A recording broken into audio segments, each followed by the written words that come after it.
ചെറുപ്പക്കാരൻ മരണപ്പെട്ടു പോയി. വിദേശത്തിൽ നിന്നാണ് മരണപ്പെട്ടു പോയത്. ദുബായിൽ നിന്നാണ് മരണപ്പെട്ടു പോയത്. സുബ്ഹാനല്ലാഹ്, 22 23 വയസ്സ് പ്രായമേ ഉള്ളൂ. 3 വർഷമായി വിദേശത്തേക്ക് പോയിട്ട് എന്തെല്ലാം ആഗ്രഹങ്ങളുണ്ടാവും. ചെറുപ്പപ്രായമല്ലേ, യുവത്വ പ്രായമല്ലേ, എന്തിനോടും ഒരു താല്പര്യം തോന്നുന്ന പ്രായമാണല്ലോ. ആ നല്ലൊരു യുവത്വമാകുമ്പോ ആ മനുഷ്യനതാ വിദേശത്തേക്ക് പോകുകയാണ്. നിങ്ങൾ കേൾക്കണോ ഉമ്മമാരെ, നമ്മൾ പലവരും, നമ്മുടെ മാതാപിതാക്കൾ പലവരും ഗൾഫിലാണല്ലോ, വിദേശത്താണല്ലോ. ആ മനുഷ്യനോട് വിട പറഞ്ഞു പോകുകയാ.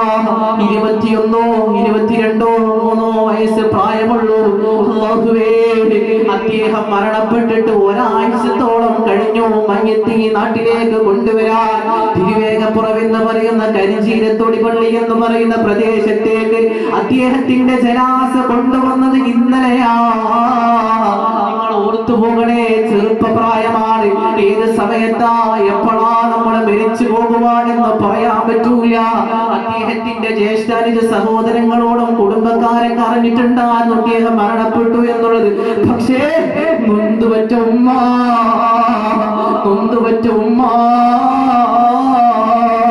അതുപോലെ തന്നെ വളർത്തി വലുതാക്കിയ ഉപ്പ അറിഞ്ഞിട്ടില്ല, ഉമ്മ അറിഞ്ഞിട്ടില്ല. മയ്യത്ത് കൊണ്ടുവരുന്നതിന്റെ തലേ ദിവസമാണ് പറയുന്നത്, ഉമ്മ നിങ്ങളുടെ മോനാമെന്ന് പറയുന്ന 22 23 വയസ്സ് പ്രായമുള്ള തിരുവേഗപ്പുറ കരിഞ്ചീരത്തൊടി പള്ളിയുടെ ആ മഹല്ലിലുള്ള ജമറിയുന്ന നിങ്ങളുടെ മോന് ദുബായിൽ വെച്ചുകൊണ്ട് മരണപ്പെട്ടു പോയെന്ന ഉമ്മയോടും വാപ്പയോടും പറയുന്നത് എപ്പോഴെന്നറിയുമോ? മയ്യത്ത് ഈ നാട്ടിലേക്ക് കൊണ്ടുവരുന്നതിന്റെ തലേ ദിവസമാണ്. ഏതുമ്മക്കാ സഹിക്കാൻ പറ്റുക, ഏത് വാപ്പക്കാ സഹിക്കാൻ പറ്റുക? റബ്ബേ, ആ കുടുംബത്തിന് നീ ക്ഷമ നൽകണേ അല്ലാ, ആ കുടുംബത്തിന് നീ ക്ഷമ നൽകണേ അല്ലാ, ആ ചെറുപ്പക്കാരന് നീ സ്വർഗ്ഗം നൽകണേ അല്ലാ. അതുകൊണ്ട് ഏത് സമയത്താണ് എപ്പോഴാണ് നമ്മളെ റൂഹ് പിടിക്കാൻ വേണ്ടിയിട്ട് അസ്റാഈൽ വരിക എന്ന് നമുക്ക് പറയാൻ പറ്റൂല. ആ സമയത്ത് നമ്മൾ അസ്റാഈലിനോട് പറയുമല്ലോ, നിമിഷമെങ്കിലും എന്റെ സമയമൊന്ന് പിന്തിക്കുവോ അസ്റാഈലേ. ആ സമയത്ത് നമ്മൾ എന്ത് പറഞ്ഞിട്ടും കാര്യമില്ല ഉമ്മമാരെ, എന്ത് പറഞ്ഞിട്ടും കാര്യമില്ല ഉപ്പമാരെ.